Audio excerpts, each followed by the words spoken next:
ಲೋಕಸಭೆಯಲ್ಲಿ ಕೆಲವೇ ಕ್ಷಣಗಳಲ್ಲಿ ವಕ್ಫ್ ಬಿಲ್ ಮಂಡನೆ ಆಗುತ್ತೆ. ಮುಸ್ಲಿಂ ಸಮುದಾಯದ ಹಕ್ಕು ಕಿತ್ತುಕೊಳ್ಳುವ ಕೆಲಸ ಆಗ್ತಾ ಇದೆ. ನವದೆಹಲಿಯ ಕಾಂಗ್ರೆಸ್ ನಾಯಕ ಬಿಕೆ ಹರಿಪ್ರಸಾದ್ ಅವರ ಹೇಳಿಕೆ ಇದೆ.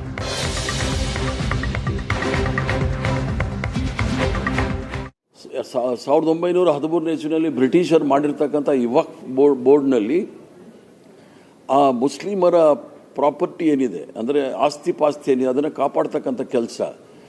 ವಕ್ಫ್ದು ಕೆಲಸ ಏನು ಅಂತ ಹೇಳಿದರೆ, ಅದು ಕೆಲವರು ದಾನ ಮಾಡಿರ್ತಾರೆ, ದೇವರ ಹೆಸರಲ್ಲಿ ದಾನ ಮಾಡಿರ್ತಾರೆ, ಅದನ್ನು ಕಾಪಾಡ್ಕೊಂಡು ಹೋಗಬೇಕು ಅಂತೇಳಿ ವಕ್ಫ್ ಬೋರ್ಡ್ ಇರ್ತಕ್ಕಂಥದ್ದು. ಅದರಲ್ಲಿ ಹೈಕೋರ್ಟ್ ಜಡ್ಜ್ ಅಪಾಯಿಂಟ್ ಮಾಡ್ತಾರೆ, ಅದರ ಚೇರ್ಮನ್ ಆಗಿ ಮಾಡಿರ್ತಕ್ಕಂಥದ್ದು.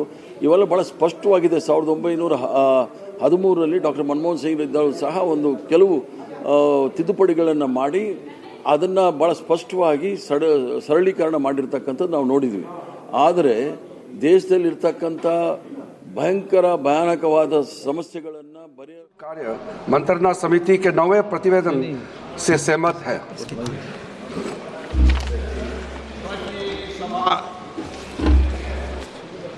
1 अप्रैल 2025 को सभा में प्रस्तुत कार्य मंत्रणा समिति के 90 प्रतिवेदन से सहमत है। जो सदस्य प्रस्ताव के पक्ष में हाँ गए हैं, जो सदस्य प्रस्ताव के विरोध में ना गए, मेरे विचार में निर्णय हाँ वालों के पक्ष में, हाँ वालों के पक्ष में प्रस्ताव अनुमोदित किया जाता है। ये बिजनेस एडवाइजरी कमेटी है, ठीक है ना। माननीय सदस्य जिन्हें आज नियम 377 के अधीन मामले उठाने की अनुमति दी है, वे व्यक्तिगत रूप से अपना अनुमोदित पाठ सभा पटल पर प्रस्तुत कर सकते हैं। आइटम नंबर 11, माननीय मंत्री पंकज चौधरी जी। अध्यक्ष महोदय, मैं अपने वरिष्ठ सहयोगी श्रीमती निर्मला सीतारमण जी की ओर से प्रस्ताव करता हूं कि आज की संशोधित कार्यसूची में मत संख्या 11 में वर्णित बैंककारी विधियां संशोधन विधेयक 2024 में राज्यसभा द्वारा किए गए संशोधन पर विचार किया जाए। प्रश्न है कि लोकसभा द्वारा यथा पारित बैंककारी विधियां संशोधन विधेयक 2024 में राज्यसभा द्वारा किए गए संशोधन पर विचार किया जाए। जो सदस्य इसके पक्ष में हाँ कहें, जो सदस्य विरोध में ना कहें, मेरे विचार में निर्णय हाँ वालों के पक्ष में, हाँ वालों के पक्ष में हुआ। प्रस्ताव स्वीकृत हुआ। अब मैं संशोधनों को सभा के मतदान के लिए रखूँगा। प्रश्न ये कि लोकसभा द्वारा यथा पारित विधेयक में राज्यसभा द्वारा किए गए संशोधन संख्या 1 और 2 को स्वीकृत किया जाए। जो सदस्य इसके पक्ष में हाँ कहें, जो सदस्य विरोध में ना कहें, मेरे विचार में निर्णय हाँ वालों के पक्ष में, हाँ वालों के पक्ष में संशोधन स्वीकृत हुआ। मंत्री जी अब प्रस्ताव करें कि लोकसभा द्वारा यथा पारित विधेयक में राज्यसभा द्वारा किए गए संशोधन से सभा सहमत है। महोदय, मैं प्रस्ताव करता हूं कि राज्यसभा द्वारा विधेयक में किए गए संशोधन पर सहमति दी जाए। प्रश्न ये है कि लोकसभा द्वारा यथा पारित विधेयक में राज्यसभा द्वारा किए गए संशोधन से सभा सहमत है। जो सदस्य इसके पक्ष में हाँ कहें, जो सदस्य विरोध में ना कहें, मेरे विचार में निर्णय हाँ वालों के पक्ष में, हाँ वालों के पक्ष में हुआ। प्रस्ताव स्वीकृत हुआ। लोकसभा द्वारा यथा पारित बैंककारी विधियां संशोधन विधेयक 2024 में राज्यसभा द्वारा किए गए संशोधन सभा सहमत हुई। आइटम नंबर 12 और 13 को एक साथ सभा में लिया जा रहा है।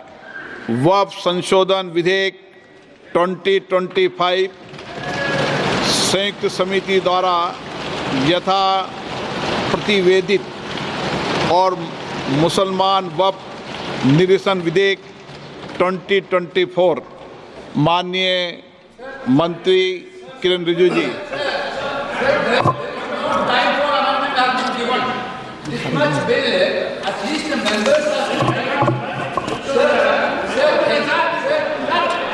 हाँ, बोलिए।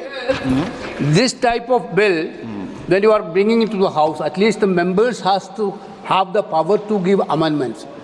Yesterday, what happened, sir?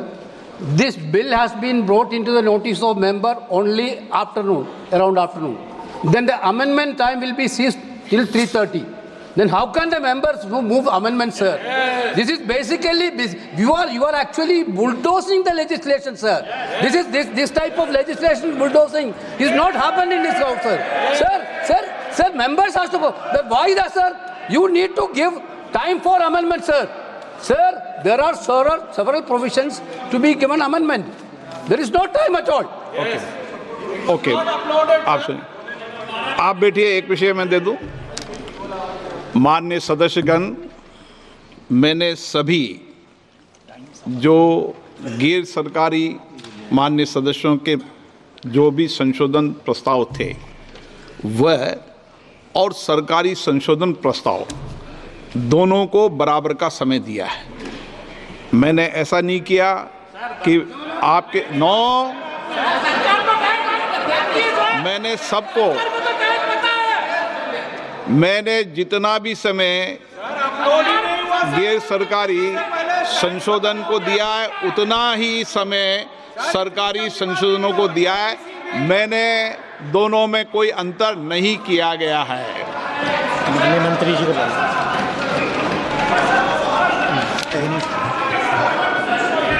हाँ, एक minute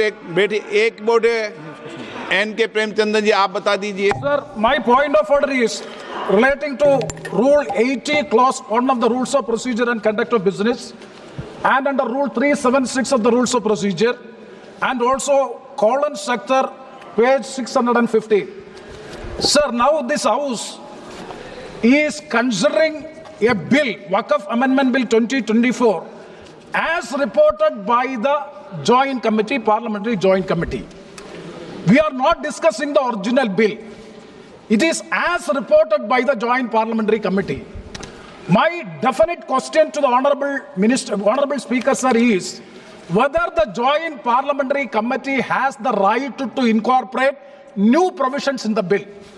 It is beyond the powers and ambit of the Joint Parliamentary Committee. They have incorporated so many new provisions. I have no objection in respect of those provisions. Even 2A also, it is appreciable. We don't have any objection. Sir, very serious technical matter. And kindly see, only sector, very important. हो गया वो, मैं व्यवस्था दूंगा, पहले गृह मंत्री बताएंगे, फिर व्यवस्था।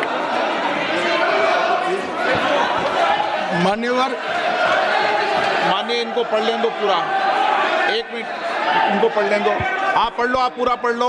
Sir, Cowland sector, page 615. The motion for reference of a bill to a select committee may include instruction to the committee to consider matters other than those dealt with in the bill but relating to the subject matter of the bill.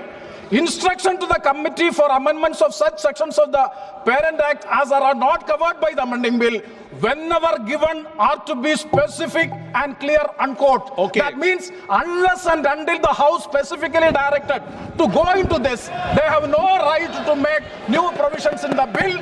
It is beyond the powers of the Joint Parliamentary Committee they have acted, for which I am seeking a ruling. आप बात खत्म करें। माननीय गृह मंत्री जी, आप बैठिए। ऐसे नहीं चलेगा माननीय सदस्य, मैंने सबको मौका दिया, प्लीज बैठिए आप। बैठिए। माननीय गृह मंत्री जी बोलेंगे। माननीय सदस्य ने जो पॉइंट ऑफ ऑर्डर उठाया है, मैं इसके हार्द को सदन के सामने रखना चाहता हूं। भारत सरकार की कैबिनेट ने इस बारे में एक बिल अप्रूव कर सदन के सामने रखा। आपके द्वारा ये बिल जॉइंट पार्लियामेंट्री कमेटी को दिया गया, जिसका विपक्ष का भी बड़ा आग्रह था। कमेटी ने इस पर सुविचारित रूप से अपना मत प्रकट किया। वो जो मत प्रकट हुआ, वो मत फिर से कैबिनेट के सामने गया। कमेटी के जो सुझाव थे, ये भारत सरकार की कैबिनेट ने स्वीकार किए और अमेंडमेंट के रूप में किरण रिजिजू जी लेकर आए।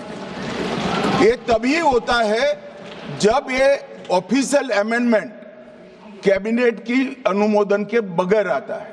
मान्यवर, मैं नहीं मानता इसमें कोई पॉइंट ऑफ ऑर्डर है, और आपका ही आग्रह था कि कमेटी ज्वाइंट पार्लियामेंट्री कमेटी बनी।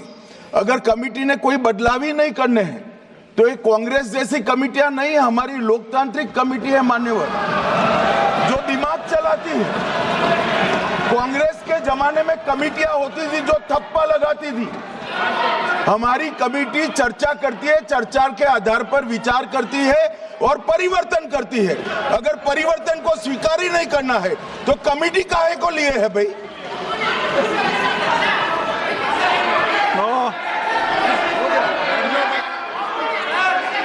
आप जब विधेयक पर चर्चा हो तो सबको मौका दूंगा। अभी 0 ओवर पर मानने के मैं इस पर अपनी व्यवस्था देता हूं।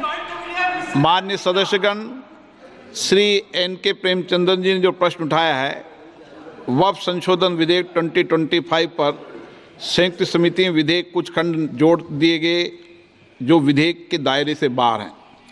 इस विषय पर मैं माननीय सदस्यों का ध्यान कौल और सकदर द्वारा रचित संसदीय पद्धति और प्रक्रिया की ओर आकर्षित करना चाहता हूं कि संयुक्त समिति की किसी भी विधेयक में संशोधन करने की शक्तियां बड़ी व्यापक और विस्तृत है।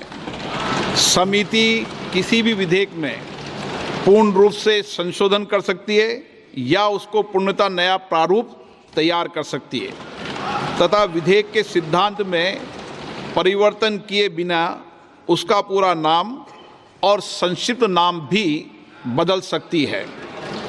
इस प्रकार समिति किसी विधेयक में नए उपबंध सम्मिलित कर सकती है तथा विधेयक की व्याप्ति की समिति कर सकती है।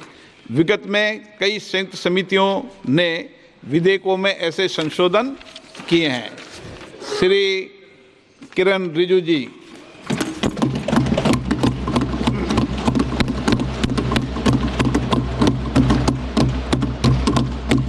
Honorable Speaker, sir, I rise to move the motion for consideration of the Waqf Amendment Bill 2025 and Mussalman Waqf Repeal Bill 2024.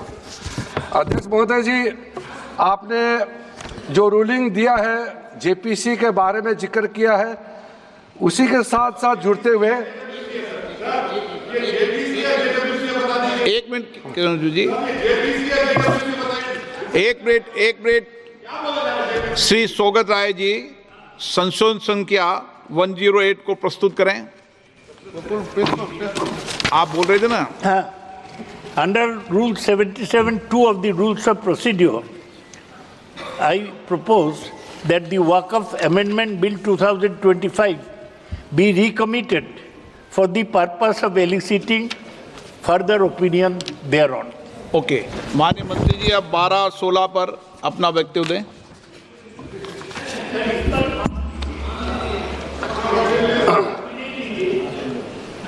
आपका जो जब मैं ओपनिंग करूंगा उसका भी जवाब आएगा और बाकी अमेंडमेंट तो आखिरी में आता ही है।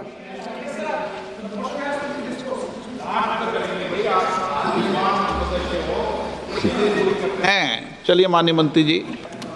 माननीय अध्यक्ष महोदय, हम सबको बहुत डिटेल में जाने का भी आवश्यकता नहीं है। कमेटी के बारे में उसका जिक्र काफ़ी हो चुके हैं, लेकिन मैं इतना कहना चाहता हूं कि जो कमेटी इस बार दोनों सदन लोकसभा राज्यसभा मिला करके ज्वाइंट कमेटी में वक्फ अमेंडमेंट बिल पे जो चर्चा हुई है, आज तक भारत के संसदीय इतिहास में इतना व्यापक रूप से चर्चा, कंसल्टेशन और समय कभी नहीं दिया है।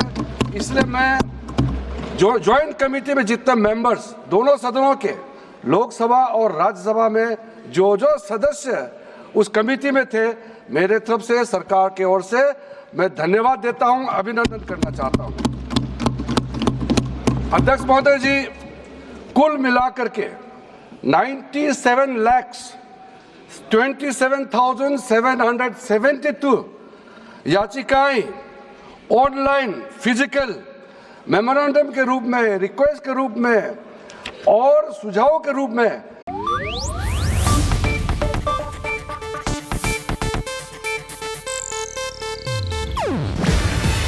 ಇದು ಏಷ್ಯಾನೆಟ್ ನ್ಯೂಸ್ ನೆಟ್ವರ್ಕ್ ಪ್ರಸ್ತುತಿ. ನೀವು ನೋಡ್ತಿದ್ದೀರಾ ಏಷ್ಯಾನೆಟ್ ಸುವರ್ಣ ನ್ಯೂಸ್.